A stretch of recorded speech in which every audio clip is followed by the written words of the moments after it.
Hello, hello, and welcome to Journey to SEA 2024. It is the 27th of February.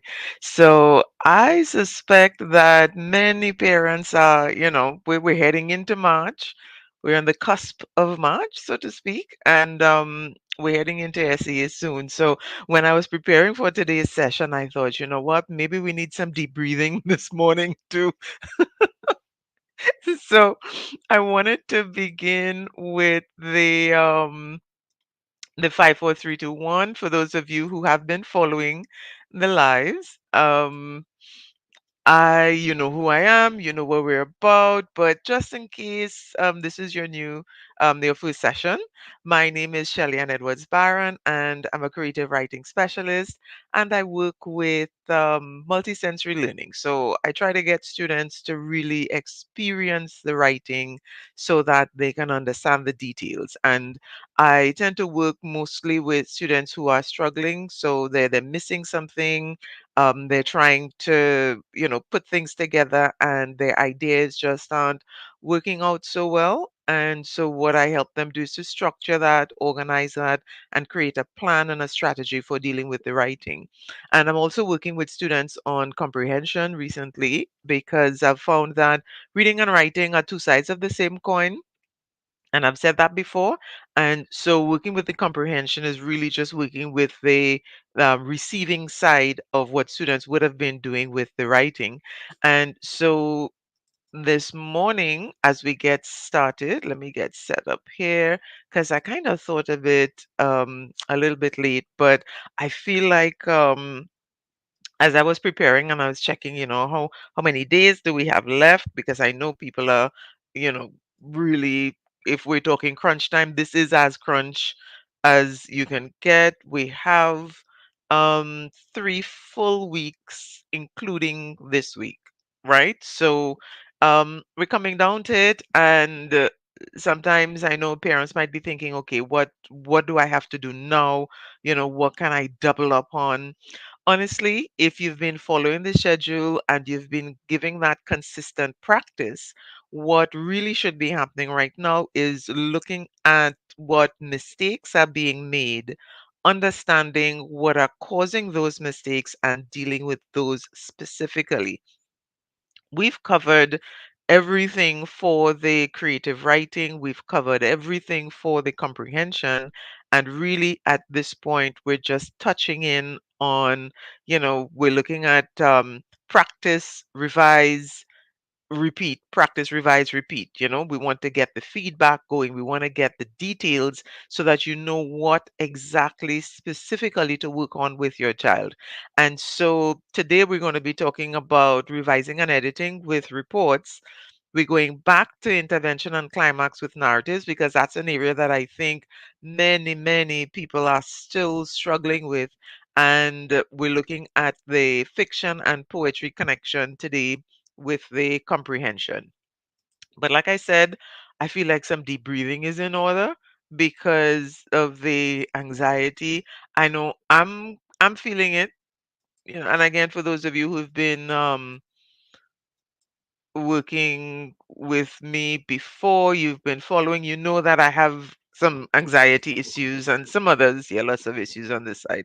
But we're working with this and we're dealing with the challenges. And one of the things that helps me a lot is this 54321 grounding exercise. I do it often. And like I said, today feels like one of those days where we need to refocus, recenter, and then get going again.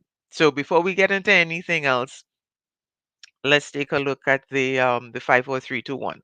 So for those who are new to this, just in case this is the first time you're seeing it, what this is, it's really a practice that is used for anxiety and other challenges that help people who are, their mind is racing, you're anxious, heart is racing, that whole combination of things. And then, of course, you can't think, you can't concentrate, you can't focus. This 5, 4, 3, 2, 1 really, really helps. And what it does is to simply shift your mind from thinking about the challenge or the issue itself and panicking about it. It shifts you from that to the tangible, practical things. And then with that shift, you're able to step back, regroup, and go again with more confidence, more focus. And so that's why we're definitely going to be doing this in a couple of seconds. Now, what you do is just identify 5 things you can see. And my practice is to name them. I don't say it out loud, of course, because most times I'm doing this in, people are around, and while it helps me, I don't want to distract anybody. So I kind of say it in my mind. 5 things you can see, 5 things you can touch. With the things I can touch, sometimes I actually physically reach out and touch that, discreetly, so as not to look like something is wrong. 3 things I can hear, just a little focus sometimes, and you can get that. Sometimes, if you can't hear anything, particularly in the environment, I would like, move my feet or, move my hands on my lap. And those are things that would make sounds that I can hear. You could even do that if you want to get that actual interactive, tangible feeling going. 2 things I can smell. Usually, there's not a lot happening in the environment in terms of smell unless there's perfume or something. And so I just name those. And also with the taste, there's not often a lot happening with taste. So I name the taste as well. And before I get into the practice, there's a deep breathing. Inhale deeply through your nose, exhale deeply through your mouth, and then you go through the 5 things. And then when you're finished, another inhale deeply through nose, exhale through your mouth. And the whole thing takes like about 30 seconds to a minute, depending on how long it takes you to find the things. But with practice, it really goes by very quickly. Sometimes doing it once is enough. Sometimes I need to do it like, let's say, 2 to 3 times back to back so that it can help. And the deep breathing also allows oxygen to go in, and we know we need oxygen. Oxygen kind of helps calm us as well. So to do the exercise. So I'm going to do it. I'm going to do it twice because I feel like this morning is one of those really anxious mornings. So once is not going to be enough. So I'm going to do it twice, and then we'll get into it today. And as usual, we start with the reports. All right. So deep breathe in.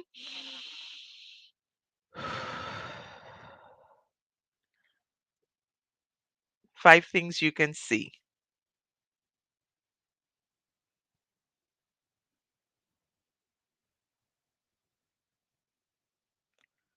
4 things you can touch.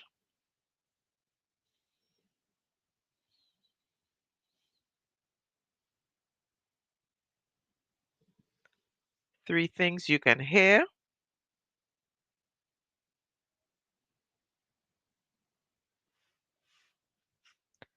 2 things you can smell.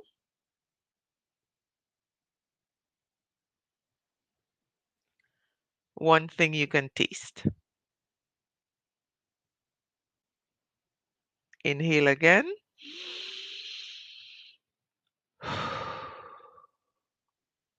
Okay, that's round one. I'll do it one more time, but this time I'm not going to call it out. I'm just going to go through the process, and when we're done, we're moving on to the reports.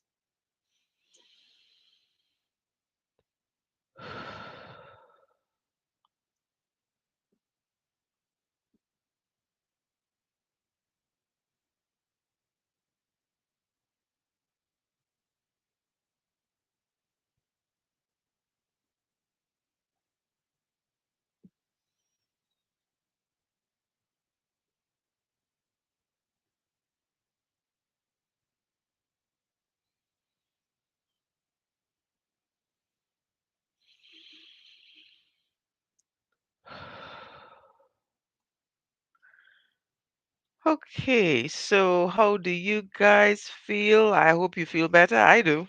I do. If I was on my own, I'd probably do it another time or two, but we have some stuff to get done today. All right, so let's see. So we're dealing with editing and revising for reports. Um, Now, when we talk about the strategies for editing and revising, they apply to both reports and narratives, but we're focusing on reports today. But by all means, of course, you can actually, take it to practice it with the narratives as well. And when we look at editing and revising, the idea is that the first thing that students must always consider is that they need to have time to do this. So whatever is happening with the planning and the plotting and the writing of the essay itself, we need to make sure that time is allocated for the editing and revising. Now, this means that the time that's spent planning and writing, sorry, should not be the entire 50 minutes, right? Because we know we have 50 minutes, 50 minutes for the entire process. When you open the paper, time starts and you have 50 minutes from that time until time is called, pencils down, and worksheets are picked up.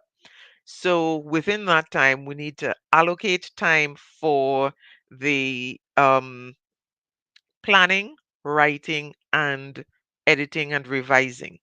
And so, what I usually recommend is 5 minute planning time. All right. So, 5 minutes plan, um, 35 minutes write, and then 10 minutes for revise, edit. All right, so I'm gonna put that up on screen just for those of you who might need to see it to write it down. So that's the recommendation, right? Now, 10 minutes might seem like a lot, but the reason I'm allocating that amount of time is because we don't know exactly how long the writing is going to take. The writing might take like about 36 minutes, 38 minutes, and you might squeeze out that 40 and end up with just 5 minutes. If you plan for 5 minutes, then and anything happens and time eats into that, you can either end up with no time for editing and revising or just 1 or 2 minutes. So if you plan for 10 and you get a little less, you'll still get sufficient time for revising and editing. And I want to absolutely stress that it is important to have that editing and revising time. Why? Because of the nature of this exam and the fact that students have to kind of, bring things out from the top of their heads, so to speak. What's going to happen is that, minor things might happen, mistakes could be made, very simple, what we call silly mistakes, and that happens when you're rushing and you're moving through pretty quickly. Mistakes can happen. And so you want to have the chance to revise. You might see, well, okay, instead of folded, you put fold, so you can just go back and quickly add in that ed. Instead of come you put com, and so you can just go quickly and add in that so there are lots of little things that can be picked up and changes made during the revising and editing process that if you leave them, they might add up to marks lost. So it's absolutely necessary to be able to have that time to revise and edit the work. The trouble is that many students who finish ahead of time, they don't have a plan for revising and editing. And so what do? They read it over from beginning to end and it sounds good. And so they're done and that's it. And to be honest, when you're reading something over, unless you have a plan or a strategy or you have practice with this plan and strategy going through to editing and revising, everything is going to look good and sound good. There is this thing, I know there's a word for it, but I can't remember it right now. But there is this thing with writers, especially when you're handwriting something, sometimes the connection between the mind and the hands, there's a little glitch. And so what you are thinking is not exactly what you write. And that includes the spelling and the grammar and the punctuation and everything. What you're thinking is not exactly what you write. But guess what? When you read it over without a strategy and without a plan, you are going to see what you were thinking and not see literally what you wrote. And this is why there are editors, and this is why we go through several rounds of editing usually. Now, what's going to happen is that students aren't going to have that luxury of going through several rounds of editing. So they do need to do as much as they can to minimize the errors by being able to see them. And so, what needs to happen at this point during this week, remember, we're working with the whole revising system where we spend 2 sessions during the week, half an hour each to work on skills and strategies and revise things. And then on the weekend, we spend an hour or so because we're going to do a full report, right? So this week, what you're looking at would be, if you don't already have one, creating a strategy for revising and editing. And so, just a note, revising and editing are not the same. That's why I keep saying both revising and editing, because you look at different things at each stage. So, for the revising, you're looking at content. Is the information accurate? Do I have all the information that I need? Is my report accurately responding to the prompt, effectively and appropriately responding to the prompt? That's what you're looking at with the revising. With the editing, that's where we look at what writers sometimes call the mechanical stuff. So we're looking at the punctuation, grammar, spelling, sentence construction, and those, subject verb agreement, all those types of things.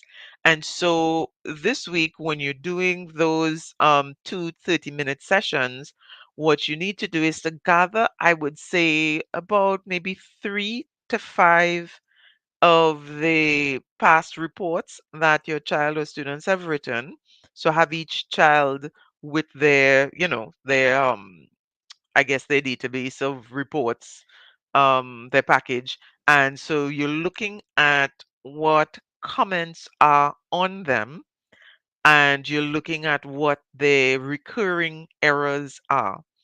Because at this point, we're not just revising everything, because like I said, you need a strategy for this. Otherwise, it's just going to be read it over quickly and it sounds good and we move on. You need to create a strategy by looking at what are the common errors, and it's going to be different for each child. So it's not as simple as saying, okay, revise your punctuation, revise this, revise that. It really has to be unique to the child that you're working with. So look at, let's say, maybe 3 to 5 of the most recent reports that were written and see what the comments were, what those challenges were. And so that's what you're doing on the first 30-minute session. You are looking through these and identifying, okay, do you see errors with spelling? Do you see with punctuation? If it's spelling, what kind of spelling errors and what words do you notice have the errors? And with the punctuation, is it in general or is it just commas? Usually it's just commas, to be honest, right? End of sentence punctuation usually works unless the child has some challenges with sentence construction on a whole, and they have issues like run on sentences or sentence fragments, in which case those are really addressed under sentence construction and not really punctuation. So, end of sentence punctuation is usually okay. The issue is commas. But then remember, with commas, there are several comma rules, and you might find that your student has no problem with 4 of the rules, but one rule in particular is what's giving them trouble. So then in that case, you're not saying, okay, just revise your commas. You have to be specific.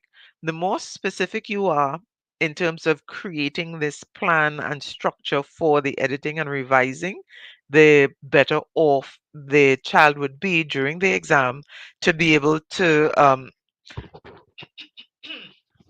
excuse me, to be able to, pinpoint the errors. So we have to know what are we looking for exactly and what is the plan to fix it. So with creating this editing and revising strategy, you're not just saying, okay, how to find the errors or how to fix errors. You need both. What exactly am I looking for? And what do I do when I find it? Or if I find it? Because chances are, there might not be as many challenges as we think. So create that strategy. So the first thing to do, your first 30-minute session is to identify the errors, make a list and see how common they are. And you're not going to be able to fix all of them. If your list crosses 10 items, I would dial it back maybe to like about 8, and don't expect the child to fix and find and fix all the errors. Because remember, this is a piece that they're revising that has been freshly written. So their eyes are still fresh with, um, you know, this is what's in my head. I'm seeing what's in my head. So creating this strategy, one, helps minimize that. But then again, don't expect to be able to find and fix all the errors.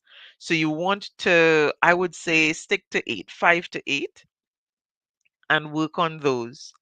And so the next practice test your child gets at school, or if you're working at home with your child and you give them that practice booklet, what you want to do is you're really practicing identifying the errors and fixing them, and you're making that list. So you might say, punctuation marks with transition phrases.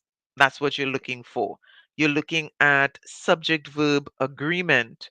You might be looking at overuse of pronouns. So you're looking at every single pronoun and seeing if you need all of them and if you can change some of the structures to reduce the use of the pronouns. You're looking at verbs, in terms of formal verbs. And, so you make a list and be as detailed as possible with the particular issue when you make that list. And so that's your first 30-minute session. Your second 30-minute session is going to be spent dealing with what to do if an error in this area is found. So let's say you're looking at punctuation. Punctuation with transition phrases. We need a comma after transition phrases. So you're just checking. Do I have a transition phrase? Yes. Is there a comma? No. Then what's the fix? You add it in. So some fixes might be fairly easy, some might be a little bit more challenging. So for example, if you're looking at verbs and you're looking for formal verbs, then and you're finding casual verbs, how do you fix that? Sometimes simply erasing the word and putting it back in, sometimes drawing a line through the word, writing it above. Sometimes you might need to draw a line through a couple words and maybe even restructure the sentence a little bit to fit the new word that would make better sense. So, those are the kinds of decisions that you're making in that second 30-minute session. So you're looking at, okay, if I find an error like this, how do I fix it? If I find an error like that, how do I fix it? So if you find an error, let's say you're looking for sufficient details in the paragraph, let's say the main section, paragraph 3. You want to have like 3 to 5 actions in paragraph 3. And then when you read it over, you realize, oopsie, I only have 3. How do I add in another one? And so that's a decision that you have to make ahead of time. So you don't want your child going into the exam and finding errors and then have to figure it out at that moment how to fix it. You really want to make sure they have a plan. And so what there are several options, and so you can maybe add in some details to the top, do the little wedge. I know there's a term for it, but these technical terms slip me sometimes. The little upside down V that you use to insert information. Sometimes you can do that. Sometimes you might need to put an asterisk and a note see below because you have to add in like a whole sentence and those kinds of things. Figure out what works for the student and help them practice that so they can see how to make it happen. And so that is what you're doing on your second 30-minute, right? And so first 30 minutes, you're identifying the common errors so that you could make a short list. When I say short list, you want to work with like about 8. And then in your second 30-minute session, you're working with how do I fix errors? If I find any of these errors, how do I fix them? You work that out in the second 30-minute session. And then in your third session, which would be the full hour, that's when you are writing a full report and you're practicing your time. So ideally, you want to spend 5 minutes planning. And even though we're working with that 5 paragraph structure, students don't necessarily need to plan out the whole thing, 5 paragraphs. And reason being, paragraph one has a set structure. By now, you should have a set structure of what exactly your child is going to put in each sentence of your introduction, which is paragraph one. So they shouldn't be, making things up, making up the structure. They might have to come up with certain details because depending on the type of report it is, they're coming up with details relevant to that kind of report, but they should have a set structure. I work with a 3 sentence format. And if you're interested in finding that out, I think I shared it. I can't remember if I shared it before, but certainly if you have a copy of the 5 reports booklets that I have, you get details of the that 5 paragraph structure, all for each type of report. And I work with 5 generally, but of course the natural disaster ones. And if you want to get something a lot more, I guess, accessible, because that package is $135 and it comes with a lot of information. You get sample reports, you get prompts to work with, and those kinds of things. But I also have what you call it, samples booklet, and that one is just $50. You get 3 sample reports, 3 sample narratives, and that in that, of course, because yes, I couldn't help myself. It's not just samples alone, even though I said that's what I was going to do. I did give the 5 paragraph format in brief so that you can, look at it and see what goes into that paragraph one, really study it and create your own template from that.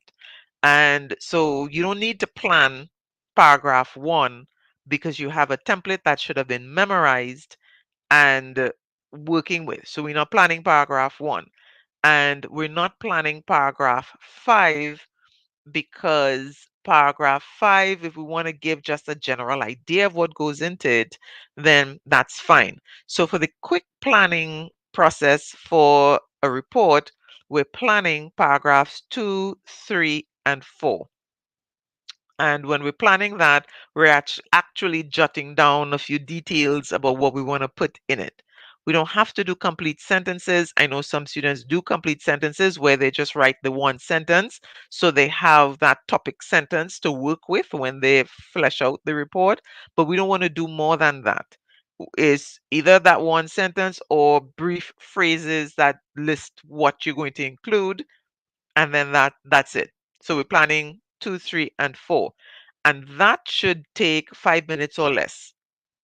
And it will take 5 minutes or less because what you're doing in that is you're identifying what type of report you're working with, who is the report going to, am I involved or not? And then you're doing two, three, and four. That should take, with practice, some students get it in like 3 minutes. because the minute you know what type of report you're working with, you know what you have to put in each paragraph. So what you're really jotting down are the details. So you're not going to put P2, what happened before, P3, what happened during, P4, um, how it ended. That's not helpful in terms of coming up with the details. So what you're actually jotting down would be the details that are relevant to the prompt that you're working with. Yeah. And so that's what you're working on with the planning part of it. Now, once you get that plan done, that should take 5 minutes or less. You're aiming to finish this report in like about 35 minutes. And here's the thing. In SEA Peacefield, and for those of you who are in SEA Peacefield Approach, that's the Facebook group, you can scroll through. Miss Giselle put up two threads where you can ask questions, one for reports, one for narratives. I know she has also done sessions, and you can also always go back to the archive of my sessions, these Tuesday morning sessions. So there's tons and tons of information there to really answer your questions. But of course, in those threads, if you want to just get a straight up answer, tag me when you are asking your question, and then you can get a direct answer to it. But there are already questions there with answers. One of the questions um, had to do with the first person. You have questions on including the, what was the question? Boy, I'm trying to remember it off the top of my head because I don't have the thing open yet. It had to do with stating the purpose of the report. And so those questions are there, the answers are there. You can get some feedback on that directly. A student also asked me a couple of weeks ago, he said, Miss, I write like about 7 paragraphs. I could write 8 paragraphs for a report. And I told him, pause right there. That might be a bit much. Because here's the thing. While a fluent writer might be able to manage completing all of that within the time, remember we're aiming for quality, not quantity, and we're aiming for time to revise to get that quality. So I would say maximum allow your student to write 6 paragraphs. Even if they can physically and actively write 7 or 8 paragraphs, we want to make sure that they have time to revise and so that they're confident about what they're putting in. Because the ministry is not marking the length of it, they're marking content. And so, is the content relevant? So, you might be writing 7 paragraphs, but are you adding in details that aren't necessary? And so you really want to be careful about that with reports because they are so precise and concise and so on. You really want to be careful about that. So you want to pay attention to what goes into the paragraphs, how much information is included, and the kind of information that is included. So I would say if you're working with a fluent writer who can write a lot, restrict them to maximum 6 paragraphs. And what that would mean is that you would be adding in a paragraph probably at the midpoint, which is more details about the actual incident. Or if it's like a competition or an event, you might have more details about the bulk of the event itself. And your introductory paragraph does not change. Your concluding paragraph does not change. Where you can expand would be in the middle of it, in the body of it. And so you really want to restrict them to that kind of expansion so that you'd be careful about the kind of details that are included. You don't want to expand and then end up with information that's irrelevant and you're asking yourself, how did you get this detail? How did how were you privileged to that information? Because the thing to remember about reports, all of them are technically eyewitness because in order for the child to report on it, they would have had to be there. Whether they participated or not is different, but they would have had to be there physically present to get this information. So we want to be careful that we're not reporting on things that happened behind closed doors, that we were not present in the meetings and so on. So we do have to really put a cap on it. And then you'd be planning that paragraphs 2, 3, and 4. Now, in terms of the revising, here's another tip in terms of the revising. And I tell my students this all the time because there's a challenge with when you do your plan, that's the guide what you're writing. But here's what's going to happen. Chances are, during the writing process, other ideas came, you made some changes, and you adjusted some details. And so when you go back to revise, revising with your personal plan might not be the best idea. You do want to scan with it. And there was a time that I used to say, okay, for most students, it would be okay. But recently, I encountered a couple of situations where the students' plan misinterpreted the prompt. And when the plan misinterpreted the prompt, because the student A, in the first instance, didn't revise at all, so there was no opportunity to recognize the misinterpretation of the prompt. B, there was a situation where the student did the revision and recognized the misinterpretation of the prompt, but revised with the plan they made and so wasn't able to make the effective changes. And so the more I interact with students and the more I learn, I bring to you every insight as best as I can. And this is an insight that I got actually earlier this year that I'm just kind of packaging. Okay, how do we deal with this? And what I realized is that I know we've spoken about annotating prompts before. If you haven't seen that episode, you can check back and take a look at it. That's when we were looking at the planning of reports. We looked at annotating prompts, which means making a note on the prompt, what exactly it is, what section you're going to put in. And even those students can make mistakes with. So you really want to review the prompt itself. When you're doing revising after the report is finished, go back and read the prompt as it is, not your notes. Go back and read the prompt before you go to the revision and editing. And so you have that fresh idea of what the original prompt said.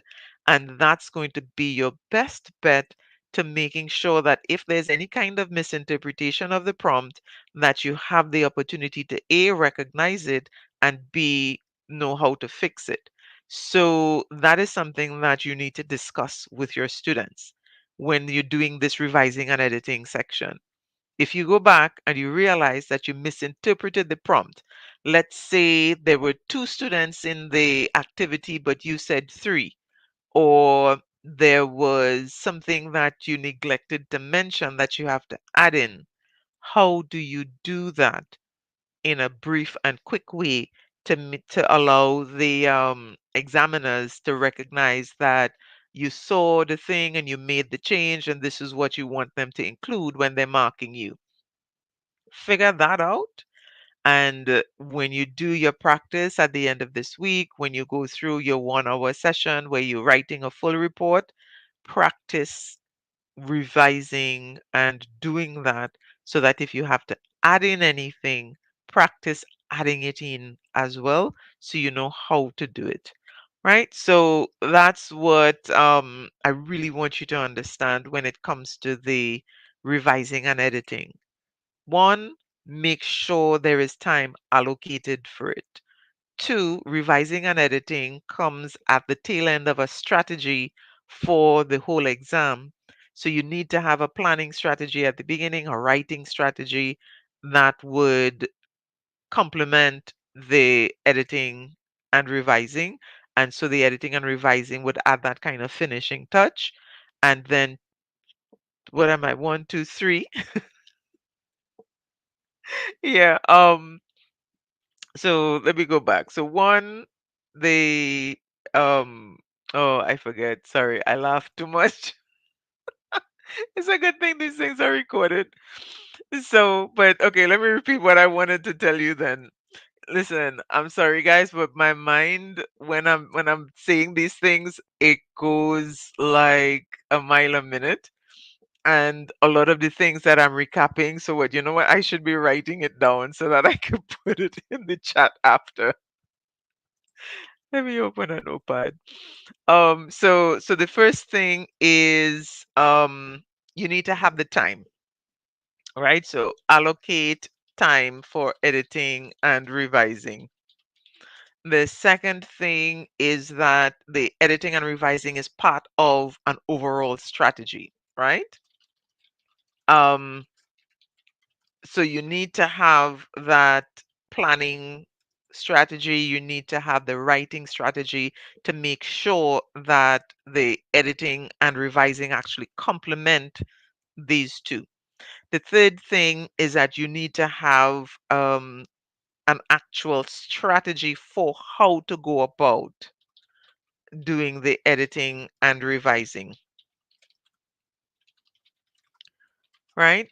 And that is meaning that you're looking at finding the issues, and you're working with shortlisting the issues, knowing how to fix them, and those types of things.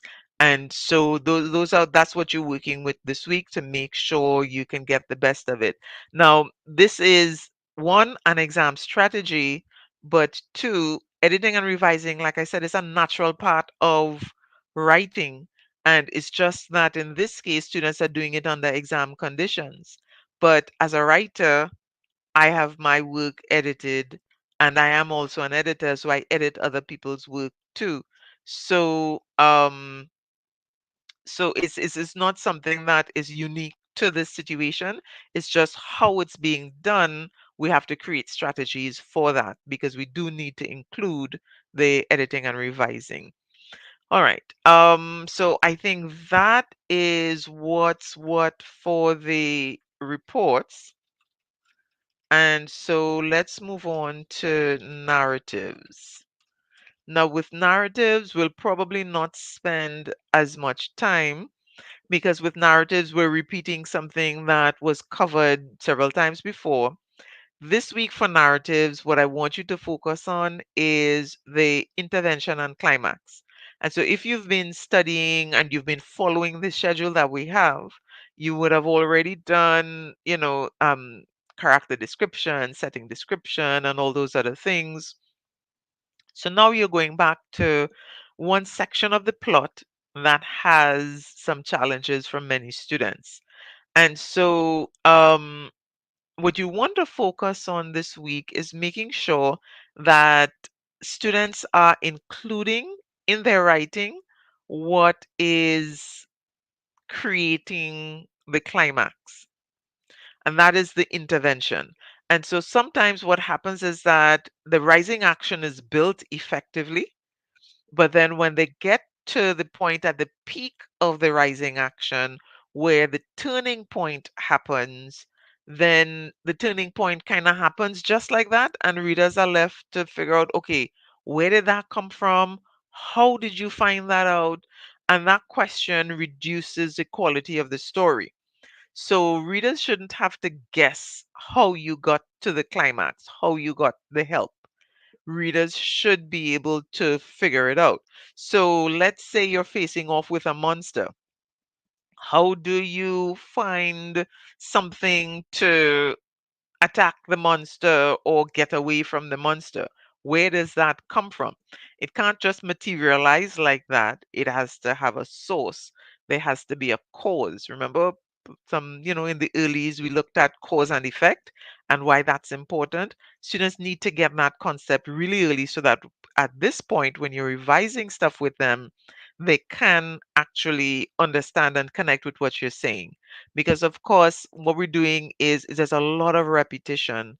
Telling students once and they do it right doesn't mean that you forget that and you continue and work on other things. There's a constant reinforcement, a constant revision of these concepts.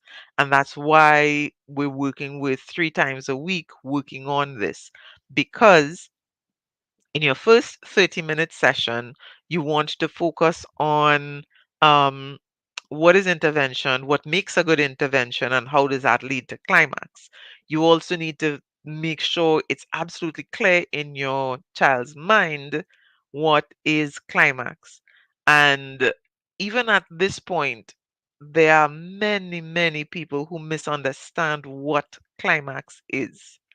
And so, because of that, when I did that sample booklet, the $50 sample booklet, I included a note about what Climax is and how to actually get an effective climax.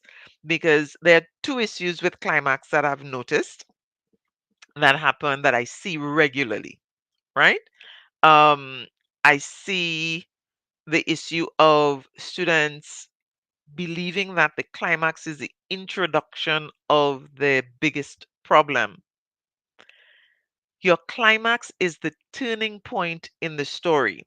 And to have a turning point, it means that the um, character is active and the character is doing something. A problem that comes up is something being done to the character or something that the character is facing. So, climax and biggest problem are not the same thing. Climax is actually when the biggest problem is resolved. So, it's the process of resolving that biggest problem. So, that's one, getting what climax is really clear. Two, how that happens is also really, really important.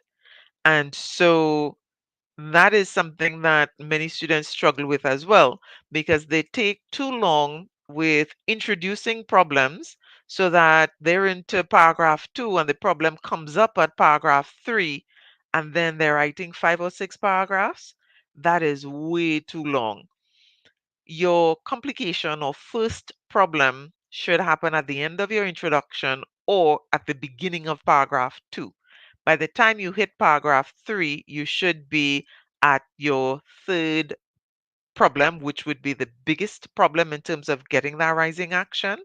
And so that you can allocate paragraph 4 toward developing the problem, showing the characters' reactions and emotions related to this huge problem, because you have to really sell it.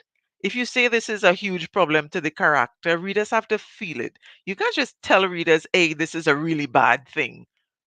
Yeah, we take your word for it. Why? We need to see it, we need to feel it. So you have to spend some time really establishing the big nature and the excruciating issues or the problem itself. And so you are going to need to take some time doing that. When I say take time, I mean, okay, like 3 or so sentences. You don't need to like go 5, 10 sentences on this. No, just like about 2 to 3 sentences, 3, 4 maybe, depending on what kind of problem it is, because you have to establish why the thing is a problem, and also how the character feels about this. So you do have to establish that. And then your paragraph 5 is going to be intervention and how that comes about, and the beginning of the climax itself, so that we want to know how, okay, so after we establish this problem and it's really strong, how does the character get out of it? It can't just be, um it's like they suddenly remember something that works perfectly. That's too easy. The story is not going to feel strong because remember, you spent all this time building up this problem and establishing how serious it is, and then it's solved just like that. Nah, it's not going to work quite like that. Readers aren't going to feel satisfied. So you have to show how the character gets help, even if it's magical help, like a fairy godmother or something, or some kind of thought led you to, so you could remember something, but then that remembering has to be triggered. So you're looking around frantically to get the solution, and then your eyes drop on something, and you're like, oh, right, that reminds me of, and then you get the solution. That's okay. But you can't just be sitting, thinking, and then the solution comes. That's not active enough. It's not going to make a really fun story. So you want to have that intervention be a thing that is mentioned in the story that helps the main character. And then, now that you have this intervention, you don't want to be like one chop and everything is done. That's also way too easy. If this problem is as big as you made it out to be, then we're not into One Punch Man territories. Those of you who are into anime know what I'm talking about. We are not into One Punch Man territory. And even One Punch Man has been running for like years because it's not just one punch, right? Lots of other things are happening besides another characters. But it's not that simple. So you're facing off with this monster, a sword magically appears, and then you swipe at the monster and it's done. That's not enough. We really want to get, let's say, so the first time you square off with this monster, um you miss, and then you have to come again, or the monster, fights back, hits you back or something, and then you have to get up and go again. So you want to have like 3 steps. So I'm recommending 3 as a arbitrary number, but you don't want to prolong it too much, right? And you don't want it to just be one. So I'm thinking 3 stabs at it would help. So the first stab, maybe you miss. The second stab lands, but only does minimal damage. So the third one is the final blow that's going to get you the victory. And so that's what kind of thing that you're thinking. Now, of course, this is in a monster style story, but if you have a story that, let's say, is internal conflict, then with internal conflict, like let's say you're caught cheating or something, and incidentally, that's one of the samples that I did in that $50 sample booklet that I have. Um, I tried to give variety so that you could see how different things are done.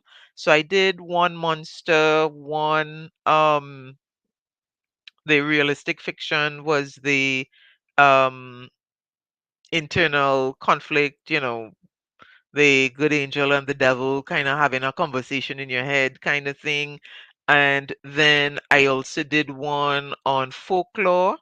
Um, I would call it a minimalistic folklore because it's an encounter with a folklore character, not the folklore character being involved, So, but in any case, if it's an internal kind of conflict and we don't have a monster to swipe at, then that internal kind of conflict has to be the there has to be like a back and forth. So there has to be some doubt or some fear and some, should I do this? And even that process of in including the action and implementing the action. That's what I was looking for. You don't want it to just be, okay, I do this and that's it.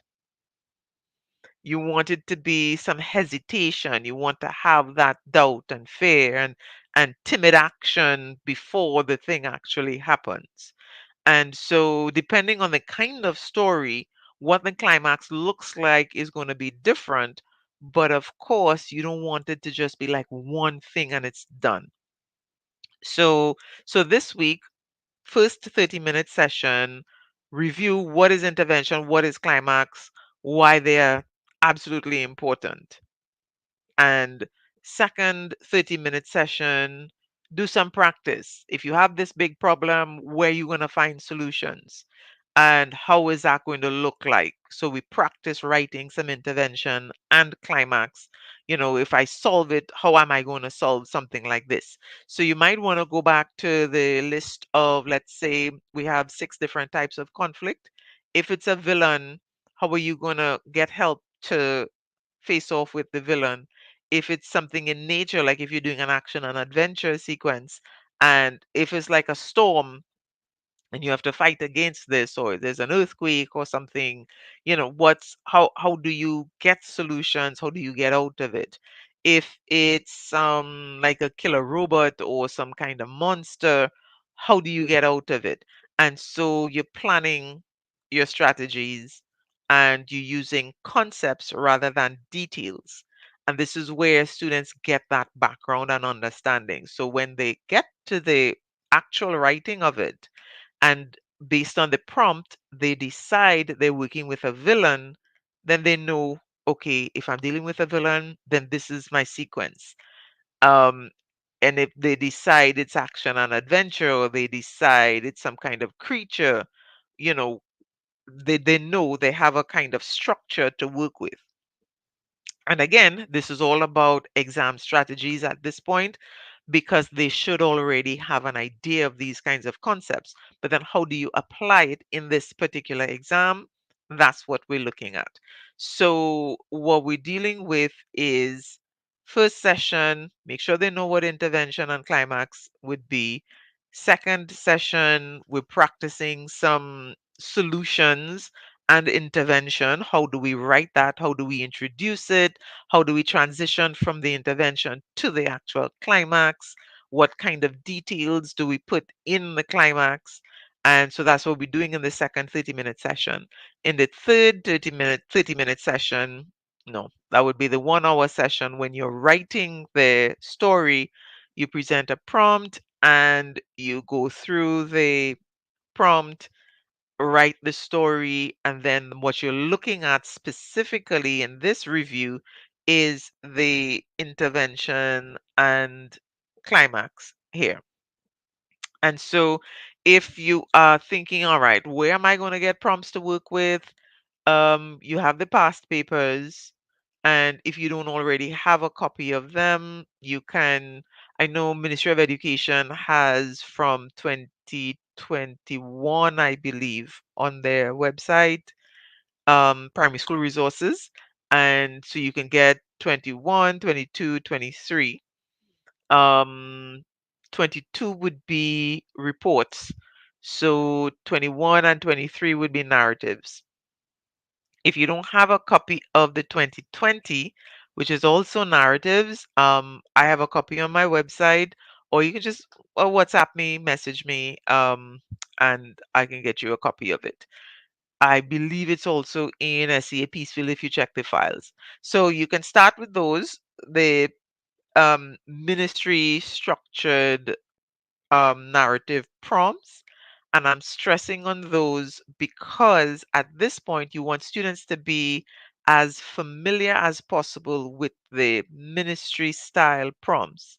And I can tell you this, not all the practice tests structure their prompts in the same way the ministry practice creates them, that you would see in the past papers. And so definitely get yourself a copy of those past papers so that you could see what the prompt looks like. Yesterday, I saw in, I don't know which practice test it is, but I saw the prompts, the narrative prompts, had like maybe 4 sentences of context and then write a story. The most I've seen with the ministry would be 3 sentences and 3 short sentences. Usually they give you two in the narrative. Sometimes they give you one as they break down. So definitely get a copy so that you can see what that looks like. And then using those, you can modify them, change out a couple of details to create your own. Now, in my 7 stories booklets, I have 3 prompts for each type of story. So you get 21 prompts in all, but I can tell you I did that booklet before I really studied the narrative prompts from the ministry. So not all of them are structured the same way. So the prompts are good for you to work with and the bullet points are there and everything, but in terms of the descriptions, so I'm refining my understanding of those. So when I do so for the next academic year, when I'm doing the 2025 journey to 2025, I'm going to be updating those documents so that they could match a little closer to the ministry style prompts. But of course, once you have a prompt to work with, then that's fine. But I do recommend getting a copy of the past papers. That's like my number one recommendation. Get a copy of the past papers so that you can work as closely as possible with those, especially heading into the exam at this point. So I think that's it for narratives. So you have your plan, you know what you're doing this week, and you have your plan for reports as well. Now let me add in a plan for comprehension. Last week we looked at, excuse me, I think we looked at fiction, no, non-fiction and graphics. This week we're looking at the poetry and fiction. Poetry and fiction are kind of connected because they both deal with characters. You can have figurative language and imagery in both, and so on. And that's why I kind of grouped them together. Of course, you can look at each one separately. So you might want to focus on the fiction passage for the first 30-minute session. You might want to look at poetry separately for the second 30-minute session. And then when you do your practice test, which would be the third session, then you're paying attention to how the student responds to both, right? Now, with the review of fiction, you really want to again get a copy of the past papers and look at how the questions are phrased, the kind of information.